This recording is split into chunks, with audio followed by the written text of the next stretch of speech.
지금 유럽이 무너지고 있습니다. 해상풍력 왕국 덴마크. 1991년 세계 최초로 바다에 풍차를 세운 그들. 34년 동안 아무도 넘보지 못했습니다.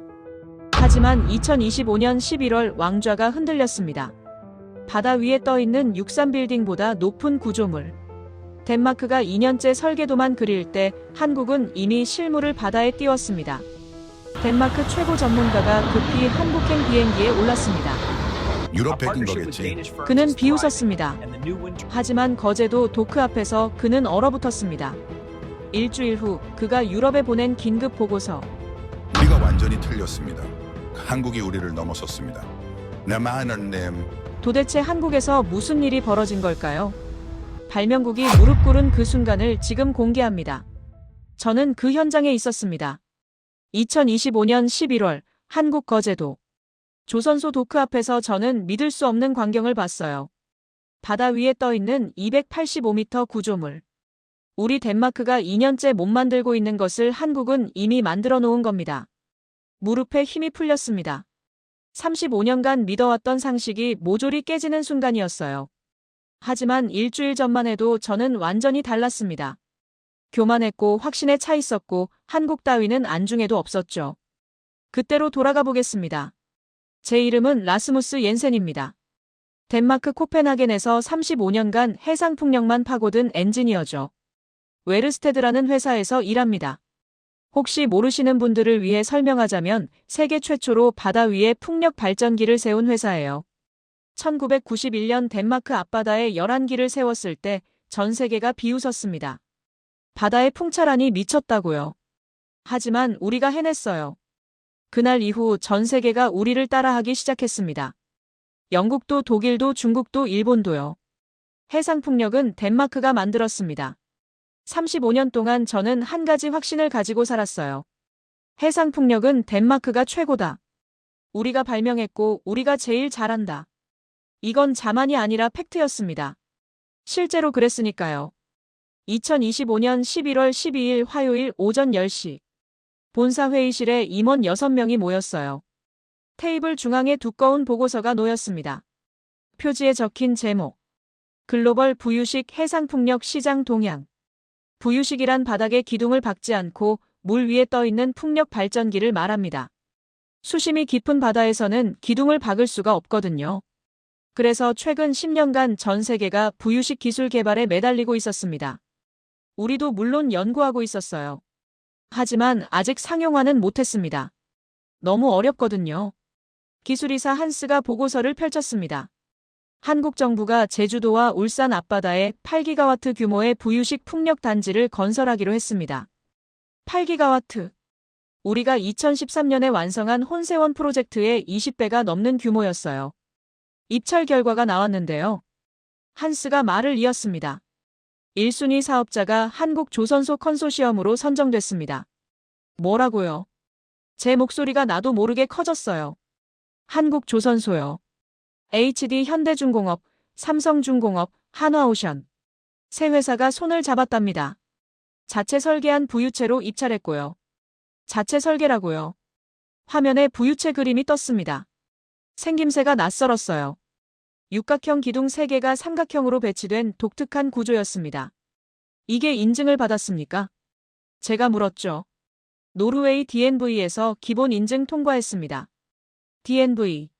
세계에서 가장 까다로운 해상기술 인증기관이죠. 우리도 2년째 수정 요청만 받고 있었거든요. 언제 통과했는데요? 석 달 전입니다. 저는 말을 잃었어요. 그리고 한 가지 더 있습니다. 한스가 조심스럽게 말했어요. 부유체 높이가 285m입니다. 285m. 63빌딩이 249m니까 그보다 36m 더 높습니다. 저런 걸 바다 위에 띄운다고요. 옌센 박사 어떻게 생각하십니까? 최고 경영자 스벤이 물었어요. 저는 확신에 차서 대답했습니다. 한국 조선소들이 배는 잘 만들죠. 하지만 풍력은 다릅니다. 배 만드는 기술과 풍력 기술은 완전히 다른 영역이거든요. 저 설계는 유럽 어디선가 베껴왔을 겁니다. 노르웨이나 영국 도면을 사서 조금 수정했겠죠. 아시아 기업들이 늘 하던 방식 아닙니까? 35년 경력이 말하고 있었거든요. 한국이요? 20년 전에 우리한테 기술 배우러 왔던 나라잖아요. 하지만 스벤이 말했습니다. 직접 가서 확인해 주시겠습니까? 한국에요. 네. 가서 보고 오십시오. 저들 기술이 진짜인지 가짜인지요. 알겠습니다. 다녀오겠습니다. 회의가 끝났어요. 저는 한국행 비행기 표를 예매했습니다. 코펜하겐에서 인천까지 11시간 비행. 3박 4일이면 충분하겠지. 가서 조선소 둘러보고 설계도면 몇 장 보고 별거 없습니다 라고 보고하면 끝이야. 그날 밤 저는 캐리어를 꺼내 짐을 쌌습니다. 한국 같은 데서 시간 낭비하고 싶지 않았거든요. 월요일 아침 인천공항에 도착했습니다. HD 현대중공업 김상무가 마중 나왔어요. 차를 타고 거제도로 향했습니다. 4시간 반. 저는 창밖을 보며 생각했죠. 뭐 별거 있겠어. 유럽 디자인 조금 바꾼 거겠지. 한국 따위가 우리를 넘어. 웃기는 소리. 저는 그렇게 생각하며 호텔에 도착했습니다. 하지만 몰랐어요. 다음 날 아침 제가 거제 도크 앞에서 얼마나 처참하게 무릎 꿇게 될지. 35년 확신이 3일 만에 무너질 줄은요. 다음 날 아침 7시. 김상무가 호텔 로비에서 기다리고 있었어요. 좋은 아침입니다, 박사님. 조선소로 가시죠. 차를 타고 10분을 달렸습니다. 그리고 보았어요. 거제 조선소. 제 눈을 의심했습니다. 규모가 상상을 초월했거든요. 드라이독 3개가 나란히 놓여 있었어요. 길이가 얼마나 됩니까? 제가 물었죠. 640m입니다. 김상무가 대답했어요. 640m. 축구장 7개를 이어붙인 길이었습니다. 그 안에 거대한 철 구조물들이 줄지어 서 있었어요. 저게 다 뭡니까? 부유식 풍력 부유체입니다. 지금 6기를 동시에 만들고 있어요. 동시에 6기요. 저는 놀랐습니다. 유럽에서는 한 번에 1기씩 만드는데 한국은 6기를 동시에 만든다고요. 왜 이렇게 많이 만듭니까? 납기를 맞추려면 병렬 생산이 필수입니다. 8기가와트면 총 28기가 필요하거든요. 1기씩 만들면 10년 걸려요. 28기. 저는 계산했습니다. 15메가와트급이 28기면 총 420메가와트. 아니 잠깐. 8기가와트는 8000메가와트잖아요. 15메가와트로 나누면. 제 계산이 틀렸나요? 아닙니다. 김상무가 웃었어요. 저희는 15메가와트가 아니라 18메가와트급으로 올렸습니다. 18메가와트. 유럽 최신 모델이 15메가와트인데 한국은 18메가와트라고요. 어떻게 그게 가능합니까? 날개 길이를 늘렸습니다. 123m에서 138m로요. 138m 날개. 축구장보다 긴 날개가 하늘에서 돌아간다는 얘기였어요. 저는 도크 안으로 걸어 들어갔습니다. 가까이서 보니 더 압도적이었어요. 육각형 철 기둥이 3개. 각각 지름이 12m. 높이가 80m. 아파트 26층 높이였습니다. 이 기둥들이 삼각형으로 연결되어 있었어요. 용접선을 봤습니다. 깔끔했어요. 틈이 보이지 않았습니다. 이 용접은 사람이 했습니까? 아니요. 로봇입니다. 김상무가 대답했어요. 자동 용접 로봇이 24시간 돌아갑니다. 사람보다 정밀하고 빠르거든요. 저는 용접선을 손으로 만졌습니다. 매끄러웠어요. 유럽 최고 수준이었습니다. 저쪽 보이시죠? 김상무가 가리켰어요. 크레인이 보였습니다. 거대했어요. 저게 골리앗 크레인입니다. 들어 올릴 수 있는 무게가 3600톤이에요. 3600톤. 코끼리 600마리 무게였습니다. 저런 크레인이 세계에 몇 대나 됩니까? 10대 안 됩니다. 저희가 2 가지고 있고요. 저는 할 말을 잃었어요. 유럽 전체를 다 뒤져도 저런 크레인은 네덜란드에 1대 있을 뿐이었거든요. 박사님 연구실로 가시죠. 김상무가 안내했습니다. 건물로 들어갔어요. 엘리베이터를 타고 7층에 내렸습니다. 복도를 지나 회의실에 들어갔어요. 테이블에 도면이 펼쳐져 있었습니다. 엔지니어 3명이 일어나 인사했어요. 저는 라스무스 옌센입니다. 덴마크에서 왔어요. 반갑습니다. 저는 박민수 부장입니다. 설계 총괄이에요. 그가 도면을 가리켰습니다. 이게 저희 오션플로트 285입니다. 오션플로트 285. 이름부터 당당했어요. 높이 285m. 부유체 수심 80m. 수면 위로 올라오는 부분 205m. 타워와 날개까지 합치면 총 343m였습니다. 에펠탑이 324m니까 에펠탑보다 높았어요. 저는 도면을 자세히 봤습니다. 구조가 독특했어요. 3개 기둥이 삼각형으로 배치되어 있고 중앙에 타워가 서 있었습니다. 왜 삼각형입니까? 제가 물었죠. 안정성 때문입니다. 박 부장이 설명했어요. 바람이 어느 방향에서 불어도 3개 기둥이 하중을 분산시킵니다. 한쪽으로 기울어도 나머지 2개가 버텨주거든요. 평형수는 어떻게 조절합니까? 자동입니다. 센서가 기울기를 감지하면 펌프 없이 중력만으로 물이 이동해요. 펌프 없이요? 네. 수동형 평형수 시스템입니다. 전기가 끊겨도 작동합니다. 저는 깜짝 놀랐어요. 유럽은 아직도 펌프로 물을 퍼올리는 방식을 쓰고 있었거든요. 전기가 끊기면 시스템이 멈춥니다. 하지만 한국은 중력만으로 평형을 잡는다고요. 이 기술은 어디서 배웠습니까? 저희가 개발했습니다. 박 부장이 담담하게 말했어요. 5년 걸렸어요. 저는 도면을 다시 봤습니다. 정말 펌프가 없었어요. 대신 연결관이 복잡하게 얽혀 있었습니다. 물이 스스로 흐르도록 설계된 거였어요. DNV 인증은 어떻게 받았습니까? 저희가 시뮬레이션을 8,000번 돌렸습니다. 8,000번요? 네. 태풍, 지진, 파도 모든 경우의 수를 다 넣었어요. 컴퓨터가 6개월 동안 계산했습니다. 그 결과를 DNV에 제출했더니 3개월 만에 인증이 나왔어요. 저는 충격받았습니다. 우리는 2년째 수정만 하고 있는데 한국은 시뮬레이션 8,000번으로 3개월 만에 통과했다고요. 실물 테스트는 했습니까? 당연하죠. 제주도 앞바다에 실증 단지가 있습니다. 이미 3기가 2년째 돌아가고 있어요. 고장은요? 단 한 번도 없습니다. 가동률 97%예요. 97%. 유럽 해상풍력 평균 가동률이 85%인데 한국은 97%라고요. 저는 의자에 앉았습니다. 다리에 힘이 풀렸거든요. 이건 제가 예상했던 게 아니었어요. 유럽 베낀 거라고 생각했는데 완전히 새로운 설계였습니다. 그것도 우리보다 더 앞선. 박사님 괜찮으세요? 김상무가 물었어요. 네, 괜찮습니다. 저는 거짓말했습니다. 괜찮지 않았거든요. 35년 동안 쌓아온 확신이 흔들리기 시작했어요. 오후에 통영 공장 가시겠습니까?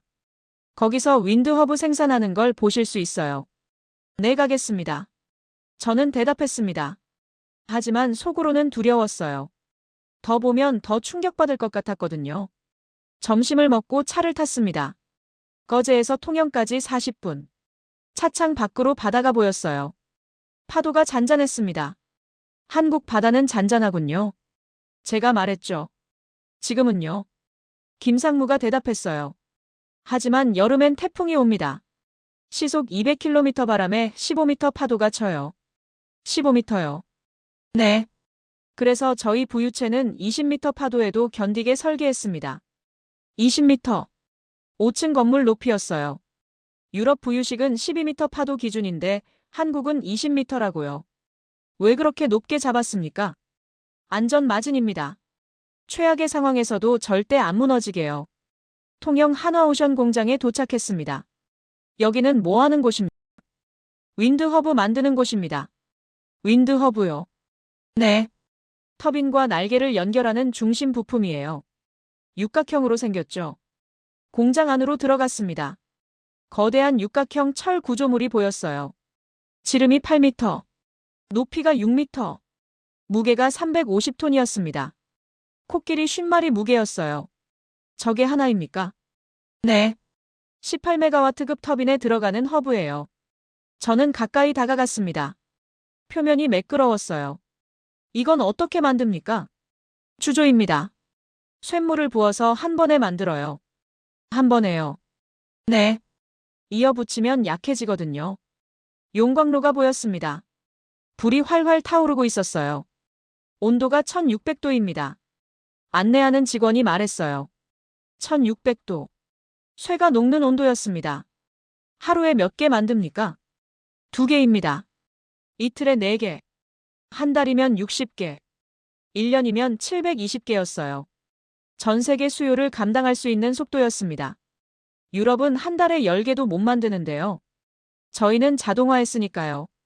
로봇이 24시간 돌아갑니다. 저는 생산 라인을 봤어요. 사람이 거의 없었습니다. 로봇들이 움직이고 있었어요. 용접하고 절단하고 조립하고. 사람은 모니터만 보고 있었습니다. 다음은 포스코입니다. 김상무가 말했어요. 포스코요. 철 만드는 회사 아닙니까? 맞아요. 하지만 특수강을 만듭니다. 바다용 강철이에요. 차로 1시간을 더 달렸어요. 포항 공장에 도착했습니다. 연구소로 안내받았어요. 엔지니어가 철판을 보여줬습니다. 이게 극저온강입니다. 영하 50도에서도 안 깨져요. 영하 50도요. 네. 겨울 북해는 영하 40도까지 내려가거든요. 일반 철은 그 온도에서 유리처럼 깨집니다. 하지만 이 철은 안 깨져요. 저는 철판을 만졌습니다. 차가웠어요. 두께가 얼마입니까? 80mm입니다. 손가락 4개 두께였어요. 이 철로 부유체를 만듭니까? 네. 80m 수심에서 수압을 견뎌야 하니까요. 염분은 어떻게 막습니까? 코팅입니다. 특수 도료를 새겨 바릅니다. 25년 동안 녹이 안 슬어요. 25년요? 네. 저희가 가속 실험했습니다. 바닷물에 10년 담가놨는데 멀쩡하더라고요. 저는 놀랐습니다. 유럽은 5년마다 제도색하는데 한국은 25년 동안 한 번도 안 해도 된다고요. 원가가 얼마나 절감됩니까? 30% 줄어듭니다. 인건비, 장비비 다 포함해서요. 30%. 엄청난 차이였어요. 해상풍력은 유지보수 비용이 전체의 40%를 차지하거든요. 그걸 30% 줄인다는 건 경쟁력이 완전히 달라진다는 뜻이었습니다. 저는 연구소를 나왔어요. 머리가 복잡했습니다. 오늘 하루 동안 본 것들. 640m 도크. 3,600톤 크레인. 펌프 없는 평형수 시스템. 8,000번 시뮬레이션. 97% 가동률. 20m 파도 설계. 육각형 윈드 허브. 극저온강. 25년 무보수 코팅. 이 모든 게 한국 기술이었어요. 유럽을 베낀 게 아니었습니다. 완전히 새로 만든 거였어요. 그것도 우리보다 더 좋게. 김상무가 물었습니다. 저녁 드시고 호텔 가시겠습니까? 아니요. 저는 대답했어요. 제주도는 언제 갑니까? 내일 아침입니다. 그럼 내일 꼭 가고 싶습니다. 실물을 봐야겠어요. 김상무가 웃었습니다. 알겠습니다. 내일 아침 일찍 출발하죠. 그날 밤 호텔방에서 저는 잠을 못 잤어요. 천장을 보며 생각했습니다. 35년. 제가 35년 동안 뭘 한 거지? 덴마크가 최고라고 믿었는데. 우리가 세계를 이끈다고 생각했는데. 한국은 조용히 우리를 넘어서고 있었어요. 그것도 우리가 눈치채지 못하는 사이에. 휴대폰을 꺼내 코펜하겐 사무실에 이메일을 썼습니다. 한스에게요. 제목은 긴급 보고였습니다. 내용은 간단했어요. 우리가 놓친 게 너무 많습니다. 한국 기술은 우리 예상을 훨씬 넘어섭니다. 내일 실증 단지 보고 최종 보고 드리겠습니다. 이메일을 보내고 휴대폰을 내려놨어요. 창밖을 봤습니다. 거제 바다가 보였어요. 어둠 속에서 조선소 불빛이 반짝이고 있었습니다. 저 불빛 아래서 지금도 누군가 일하고 있겠죠. 285m 부유체를 만들기 위해. 저는 한숨을 쉬었습니다. 내일이면 모든 게 확실해지겠죠. 아침 6시에 일어났습니다. 샤워하고 짐을 챙겼어요. 로비로 내려가니 김상무가 기다리고 있었습니다. 공항 가시죠. 차로 1시간을 달려 김해공항에 도착했어요. 제주행 비행기를 탔습니다. 1시간 비행이었어요. 제주공항에 내렸습니다. 날씨가 좋았어요. 햇살이 따뜻했습니다. 여기서 배 타고 30분 나가면 실증 단지가 있습니다. 김상무가 말했어요. 배요? 네.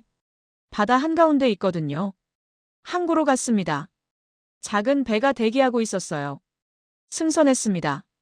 엔진 소리가 울렸어요. 배가 출발했습니다. 파도를 가르며 나아갔어요. 20분쯤 지났을까요?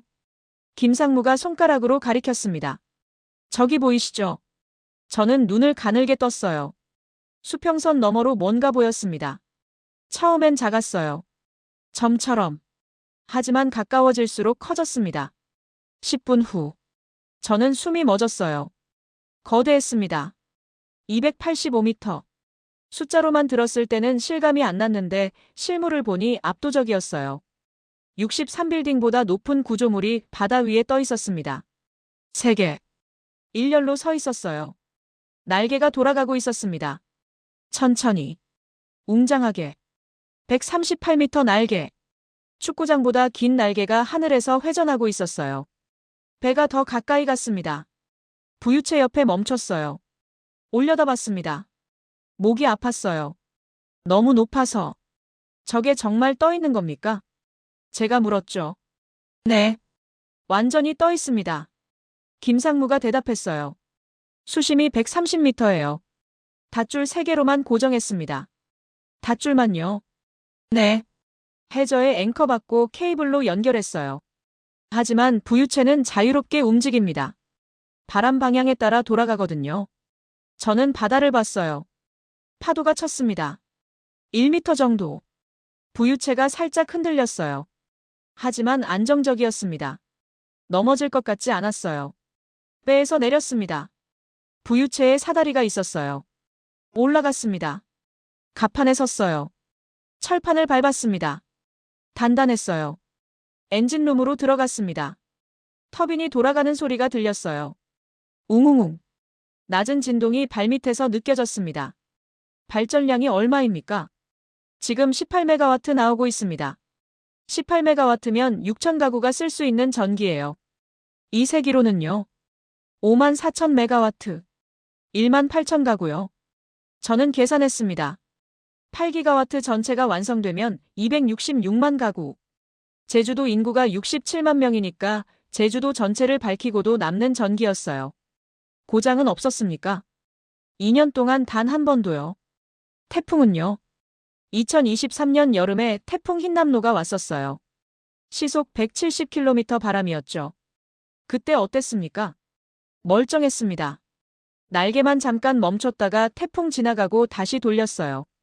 구조물 손상은요? 전혀 없었습니다. 저는 난간에 기댔어요. 바다를 내려다봤습니다. 파도가 부유체에 부딪혔어요. 철벅철벅. 하지만 부유체는 꿈쩍하지 않았습니다. 제가 서 있는 이곳이 80m 수심 바다 위였어요. 발밑에는 물만 있었습니다.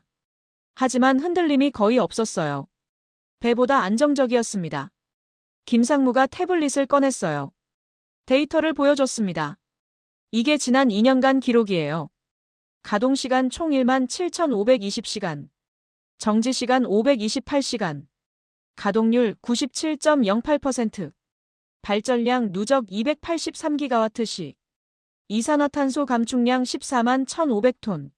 숫자들이 눈에 들어왔어요. 정확했습니다. 거짓말이 아니었어요.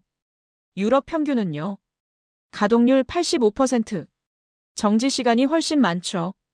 왜 차이가 납니까? 설계 차이입니다. 저희는 부품을 20% 더 튼튼하게 만들어요. 과잉 설계죠. 비용은 10% 올라가지만 고장은 50% 줄어듭니다. 저는 태블릿을 내려놨어요. 할 말을 잃었습니다. 이건 제가 코펜하겐에서 상상했던 게 아니었어요. 유럽 베낀 거라고 생각했는데 한국은 완전히 새로운 걸 만들었더군요. 그것도 우리보다 훨씬 더 좋게. 박사님, 김상무가 조심스럽게 말했어요. 어떻게 생각하십니까? 저는 바다를 보며 대답했습니다. 솔직히 말씀드리겠습니다. 저는 여기 오기 전까지 한국을 무시했어요. 조선소가 무슨 풍력을 하냐고 생각했죠. 유럽 기술 베꼈을 거라고 확신했습니다. 하지만 틀렸어요. 완전히요. 한국은 베끼지 않았습니다. 새로 만들었어요. 그것도 우리보다 더 잘. 김상무는 아무 말 없이 고개를 끄덕였습니다. 저는 계속 말했어요. 35년 동안 저는 덴마크가 최고라고 믿었습니다. 우리가 해상풍력을 발명했으니까요.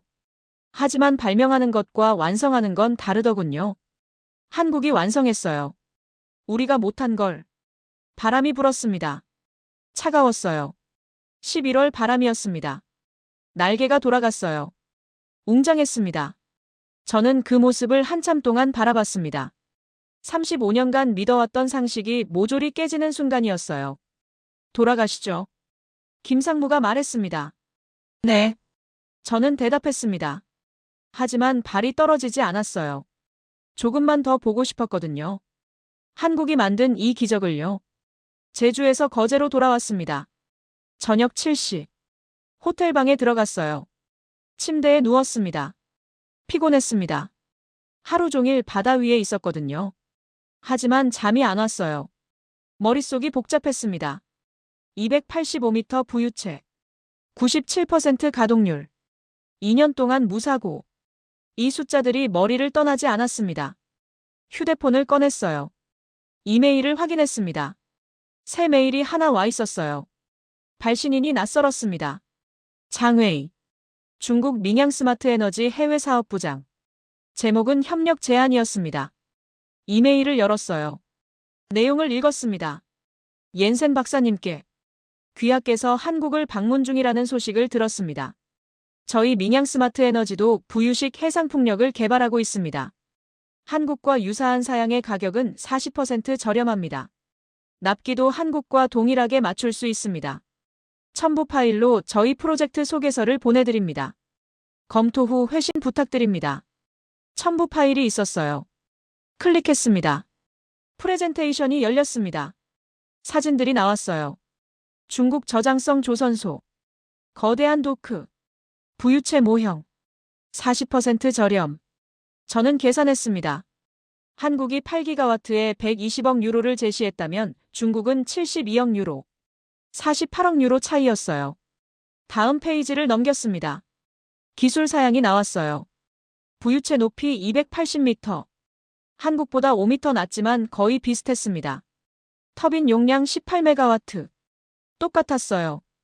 예상 가동률 95%. 한국 97%보다 2% 낮지만 나쁘지 않았습니다. 납기 4년. 한국과 동일했어요. 마지막 페이지에 연락처가 있었습니다. 장웨이 부장. 휴대폰 번호. 이메일 주소. 언제든지 연락 주십시오. 저는 휴대폰을 내려놨어요. 생각에 잠겼습니다. 40% 저렴. 엄청난 차이였어요. 웨르스테드 입장에서는 고려할 만한 제안이었습니다. 하지만 의문이 들었어요. 중국이 정말 한국만큼 잘 만들 수 있을까? 가격이 싸다는 건 어딘가를 깎았다는 뜻 아닐까? 품질일까? 안전성일까? 저는 노트북을 켰습니다. 인터넷을 검색했어요. 민양 스마트 에너지. 중국 3위 풍력 터빈 제조사. 2006년 설립. 육상 풍력에서는 실적이 있었습니다. 하지만 해상 부유식은 경험이 거의 없었어요. 2022년 광둥성 앞바다에 시험용 3기를 설치했다는 기록이 있었습니다. 그게 전부였어요. 실증 기간 2년. 데이터는 공개되지 않았습니다. 의심스러웠어요. 더 검색했습니다. 중국 해상풍력 사고 기록. 2023년 후난성 앞바다에서 부유식 풍력 1기가 태풍에 전복됐다는 기사가 나왔어요. 원인은 평형수 시스템 고장. 중국 회사가 만든 거였습니다. 2024년 산둥성에서는 터빈 날개가 부러졌다는 기록도 있었어요. 용접 불량이 원인이었습니다. 저는 노트북을 덮었어요. 중국 기술은 아직 검증이 안 됐더군요. 가격은 싸지만 위험했습니다. 한국은 2년 동안 무사고였어요. 97% 가동률. 태풍에도 끄떡없었습니다. 중국은 데이터조차 공개 안 했어요. 다음 날 아침 김상무를 만났습니다. 아침 드시죠. 식당에 갔어요. 커피를 마시며 저는 말했습니다. 어제 중국에서 이메일이 왔어요. 민양 스마트 에너지요. 김상무가 고개를 끄덕였습니다. 예상했습니다. 가격이 40% 싸더군요. 저는 솔직하게 말했습니다. 김상무는 커피를 한 모금 마셨어요. 그리고 조용히 물었습니다. 박사님은 어떻게 생각하십니까? 솔직히 고민됩니다. 48억 유로 차이니까요. 하지만요. 하지만 믿을 수 있을지 모르겠어요. 실적이 없거든요. 김상무가 태블릿을 꺼냈습니다. 화면을 보여줬어요. 표가 나왔습니다. 중국 부유식 해상풍력 실적. 2022년부터 2024년까지 총 8기 설치. 그중 2기 사고, 1기 전복, 1기 날개 파손. 가동률 평균 78%. 한국은요? 제가 물었죠. 2020년부터 2024년까지 총 42기 설치. 사고 제로. 평균 가동률 96%. 숫자가 명확했습니다.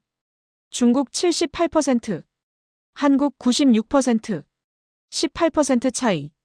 박사님, 김상무가 말했습니다. 가격이 싸다고 좋은 건 아닙니다. 바다는 거짓말을 안 해요.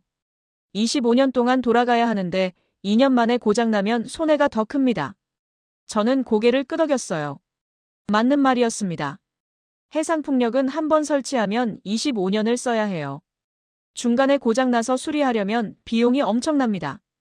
바다 한가운데니까요. 크레인 배 불러야 하고 날씨 좋을 때까지 기다려야 하고 며칠씩 걸립니다.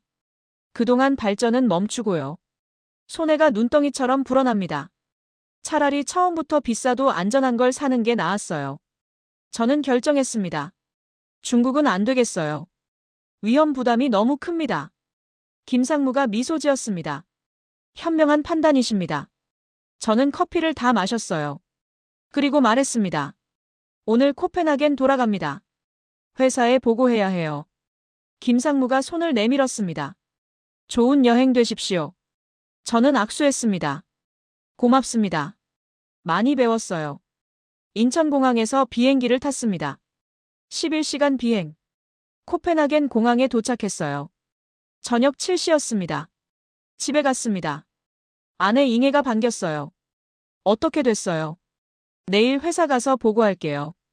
그날 밤 저는 보고서를 썼습니다. 노트북을 켰어요. 워드를 열었습니다. 제목을 적었어요. 한국 부유식 해상풍력 기술평가 보고서. 본문을 쓰기 시작했습니다. 결론부터 말씀드리겠습니다. 한국의 부유식 해상풍력 기술은 현재 세계 최고 수준입니다. 우리가 예상했던 것과 달리 유럽 기술을 베낀 것이 아니라 완전히 독자적으로 개발했습니다. 주요 기술 우위는 다음과 같습니다. 첫째, 수동형 평형수 시스템. 펌프 없이 중력만으로 평형을 유지합니다. 전기가 끊겨도 작동합니다. 유럽에는 없는 기술입니다. 둘째, 극한 환경 설계. 20m 파도 시속 200km 바람을 견딥니다. 유럽 기준은 12m 파도입니다. 셋째, 검증된 실적. 2년 동안 무사고 운영. 가동률 97%. 유럽 평균 85%. 넷째, 생산 능력. 연간 60기 이상 제작 가능. 유럽 전체 생산량보다 많습니다. 저는 계속 타이핑했습니다. 경쟁사 비교. 중국 민양 스마트 에너지가 40% 저렴한 가격을 제시했으나 실적이 부족합니다. 사고율이 높고 데이터 투명성이 낮습니다. 권장하지 않습니다. 권고사항. 한국과의 파트너십을 적극 검토할 것을 제안합니다. 우리 웨르스테드가 설계 노하우를 제공하고 한국이 제조를 담당하는 방식입니다. 이렇게 하면 유럽 시장에서 경쟁력을 확보할 수 있습니다. 보고서를 다 쓰고 저장했어요. 30페이지였습니다. 시계를 봤습니다. 새벽 2시. 잠자리에 들었어요. 다음 날 아침 회사에 갔습니다. 최고 경영자 스벤에게 보고서를 제출했어요. 그는 읽기 시작했습니다. 저는 맞은편에 앉아 기다렸어요. 10분 후 스벤이 고개를 들었습니다. 이게 확실합니까? 네. 제 눈으로 직접 봤습니다. 바다 위에 떠 있는 285m 부유체를요. 2년 동안 무사고로 돌아가는 걸 확인했습니다. 스벤이 페이지를 넘겼어요. 중국은요? 위험합니다. 실적이 없어요. 가격은 싸지만 믿을 수 없습니다. 스벤이 보고서를 덮었습니다. 그리고 물었어요. 박사 의견은 뭡니까? 한국과 파트너십 맺어야 합니다. 저는 확신에 차서 대답했습니다. 우리 혼자서는 부유식 시장을 못 잡아요. 기술 격차가 너무 벌어졌습니다. 스벤이 창밖을 봤습니다. 한참 생각하더니 말했어요. 알겠습니다. 이사회에 상정하겠습니다. 다음 주 월요일에 회의 있어요. 박사도 참석해서 발표해 주십시오. 네. 저는 대답했습니다. 회의가 끝났어요.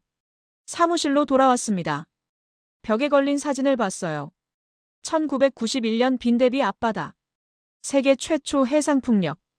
우리가 시작했습니다. 하지만 이제는 한국이 앞서가고 있었어요. 저는 사진을 내렸습니다. 액자 뒤에 먼지가 쌓여 있었어요. 35년 동안 그 자리에 있었으니까요. 사진을 닦았습니다. 그리고 다시 걸었어요. 과거는 과거였습니다. 이제는 앞을 봐야 했어요. 월요일 오전 10시. 이사회가 열렸습니다. 이사 12명이 모였어요. 저도 참석했습니다. 스벤이 회의를 시작했어요. 오늘 안건은 한국 파트너십 건입니다. 옌센 박사가 직접 다녀왔으니 발표 듣겠습니다. 저는 일어섰습니다. 프레젠테이션을 시작했어요. 화면에 사진이 떴습니다. 거제 조선소. 285m 부유체. 제주 실증단지. 저는 설명했습니다. 한국은 우리가 2년째 못하고 있는 걸 이미 해냈습니다. 97% 가동률. 2년 무사고. 이건 이론이 아니라 실제 데이터입니다. 이사 한 명이 손을 들었어요. 중국은 어떻습니까? 가격이 40% 싸다던데요. 저는 대답했습니다. 싸지만 위험합니다. 실적이 부족하고 사고율이 높아요. 25년 쓸 장비인데 2년 만에 고장나면 손해가 더 큽니다. 화면을 넘겼습니다. 비교표가 나왔어요. 한국 96% 가동률. 중국 78%. 한국 무사고. 중국 사고 이건. 숫자가 모든 걸 말해줬습니다. 제가 직접 제주 앞바다에 가봤습니다. 2년 동안 태풍 3번 맞았는데 멀쩡했어요. 중국은 태풍 한 번에 전복됐습니다. 다른 이사가 물었어요. 우리가 독자 개발하면 안 됩니까? 시간이 얼마나 걸립니까? 최소 5년입니다. 저는 솔직하게 말했습니다. 하지만 그 사이 시장은 한국이 다 가져가요. 동남아, 일본, 대만 전부 한국 기술로 갈 겁니다. 우리가 5년 후에 완성해봤자 이미 늦어요. 지금 대만이 6기가와트 주문했습니다. 베트남, 필리핀, 인도네시아가 줄 서 있어요. 1년만 늦어도 시장 진입 자체가 불가능합니다. 나이 많은 이사 한 명이 끼어들었습니다. 박사. 우리가 1991년에 세계 최초로 해상풍력을 만들었소. 그런데 지금 한국한테 배워야 한다는 게 자존심 상하지 않소. 저는 그 이사를 똑바로 봤습니다. 자존심으로 회사를 운영할 순 없습니다. 회의실이 조용해졌어요. 1991년 우리가 최초였던 건 맞습니다. 하지만 2025년 최고는 한국입니다. 저도 인정하기 싫었어요. 한국 가기 전까지는요. 하지만 직접 보고 나니 달랐습니다. 기술 격차가 너무 컸어요. 저는 다음 슬라이드로 넘어갔습니다. 이게 한국이 가진 핵심 기술입니다. 첫째, 수동형 평형수 시스템. 전기 없이 중력만으로 평형을 잡습니다. 우리는 아직도 펌프 씁니다. 둘째, 극한 환경 설계. 20m 파도 견딥니다. 우리는 12m가 한계예요. 셋째, 대량 생산 능력. 연간 60기 만듭니다. 유럽 전체가 30기도 못 만들어요. 넷째, 25년 무보수 코팅. 우리는 5년마다 재도색합니다. 숫자들이 화면을 가득 채웠습니다. 회의실이 조용해졌습니다. 스벤이 말했어요. 박사 제안은 뭡니까? 파트너십입니다. 저는 화면을 넘겼습니다. 협력 방안이 나왔어요. 우리 웨르스테드가 설계 노하우와 유럽 시장 네트워크를 제공합니다. 한국이 제조와 시공을 담당하고요. 수익은 50대 50으로 나눕니다. 이렇게 하면 우리는 기술 격차를 메우고 한국은 유럽 시장에 진입합니다. 윈윈입니다. 이사들이 고개를 끄덕였어요. 하지만 한 명이 반대했습니다. 우리가 주도권을 잃는 것 아닙니까? 기술은 한국이 우위인데 우리가 50% 가져가는 게 맞습니까? 저는 대답했습니다. 맞습니다. 솔직히 기술은 한국이 앞섭니다. 하지만 우리는 35년 운영 경험이 있어요. 유럽 전역에 네트워크가 있고요. 독일, 프랑스, 영국, 네덜란드 정부와 직접 라인이 있습니다. 한국은 유럽 시장에 혼자 못 들어와요. 규제가 너무 복잡하거든요. 우리 없이는 인증받는 데만 3년 걸립니다. 그게 우리 가치입니다. 이사 한 명이 고개를 끄덕였어요. 그건 맞는 말이군요. 스벤이 표결을 제안했어요. 한국 파트너십건 찬성하시는 분 손 들어주십시오. 12명 중 9명이 손을 들었습니다. 가결됐습니다. 스벤이 선언했어요. 옌센 박사 한국 측과 협상 진행해 주십시오. 네. 저는 대답했습니다. 회의가 끝났어요. 복도로 나왔습니다. 이사 한 명이 다가왔어요. 박사 솔직히 물어봐도 됩니까? 그러세요. 한국이 정말 우리보다 나은 겁니까? 저는 고개를 끄덕였습니다. 네. 인정하기 싫지만 사실입니다. 그는 한숨을 쉬었어요. 덴마크가 해상풍력 종주국인데 참 아이러니하네요. 저도 그렇게 생각합니다. 하지만 인정해야죠. 그래야 살아남으니까요. 저는 그에게 말했습니다. 우리가 발명했다고 영원히 1등은 아닙니다. 세상은 변하거든요. 중요한 건 변화를 인정하고 적응하는 거예요.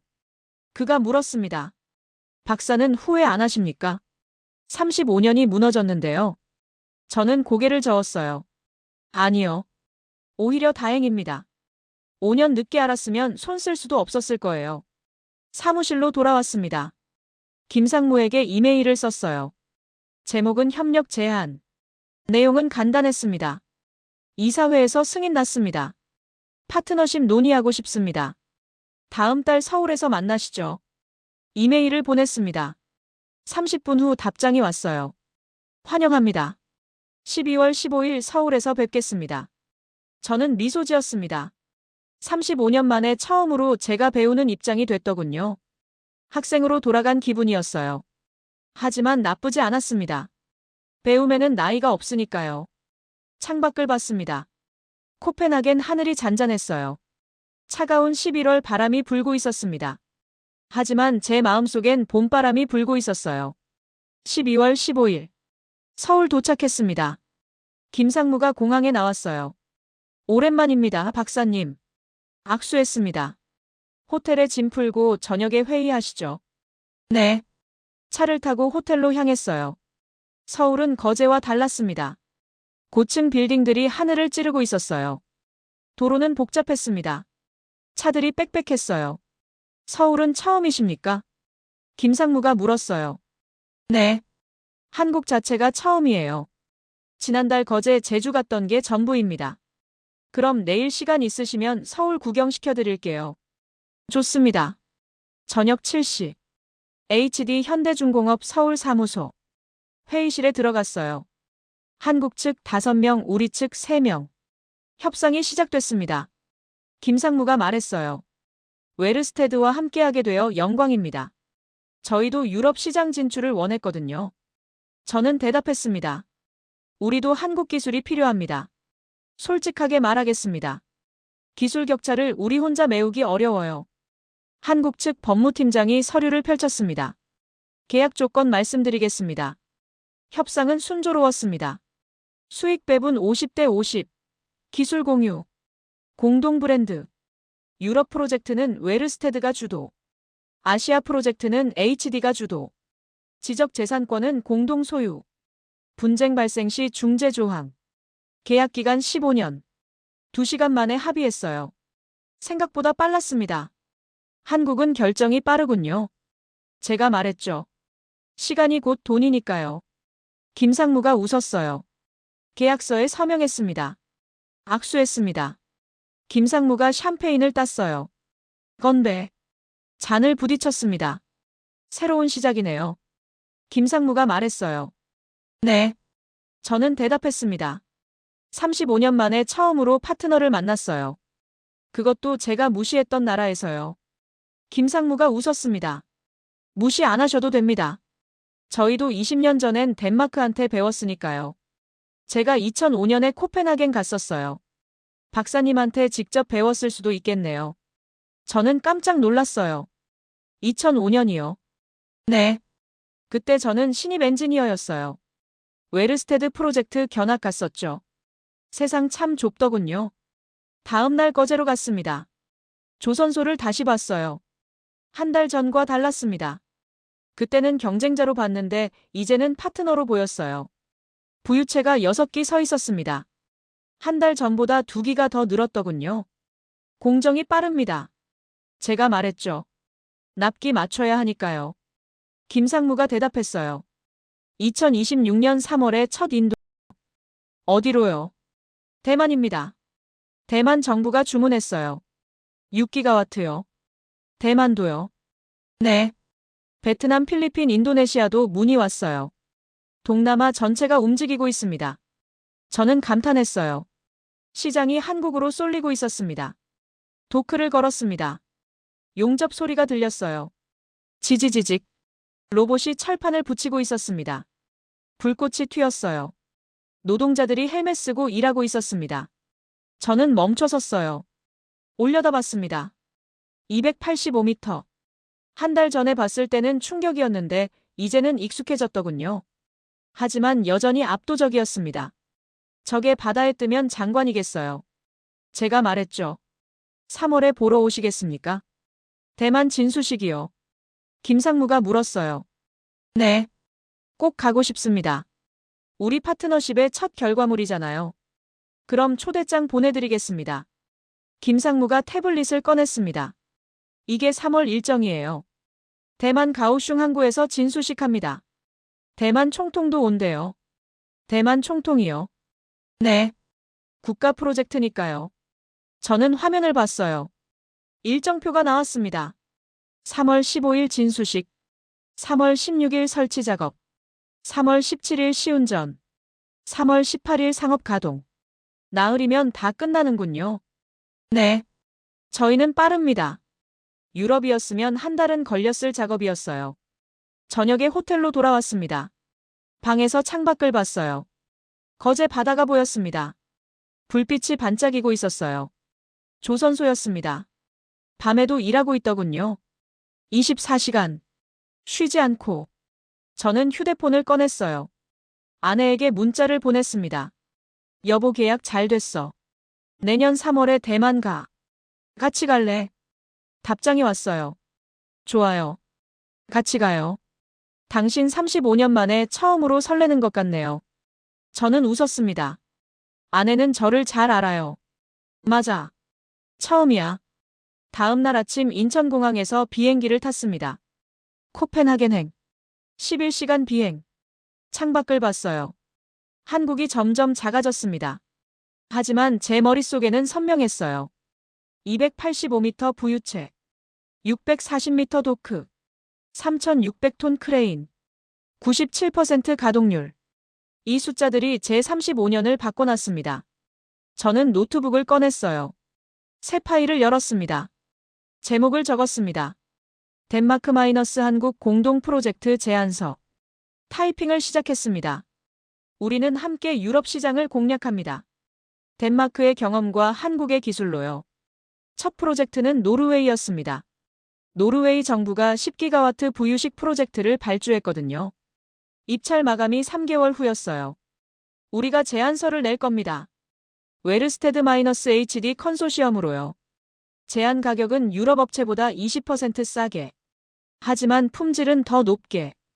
한국 기술이니까요. 저는 확신했습니다. 우리가 이길 거예요. 비행기가 서쪽으로 날아갔습니다. 해가 지고 있었어요. 하지만 저는 알고 있었습니다. 해는 동쪽에서 뜬다는 걸요. 한국에서요. 35년간 믿어왔던 상식이 깨졌지만 새로운 걸 배웠습니다. 발명하는 것과 완성하는 건 다르다는 것. 과거에 집착하면 미래를 놓친다는 것.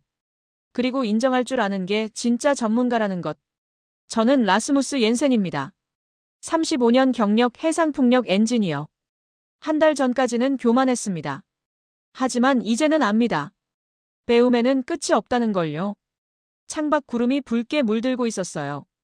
석양이었습니다. 아름다웠어요. 저는 노트북을 덮고 눈을 감았습니다. 3개월 후 노르웨이 입찰. 6개월 후 독일 프로젝트. 1년 후 영국 계약. 제 머릿속에 일정이 그려졌습니다. 바쁘겠지만 행복할 것 같았어요. 35년 만에 처음으로 새로운 길을 걷는 거니까요. 이 이야기가 여러분께 의미 있었다면 구독과 좋아요로 응원해주세요. 감사합니다.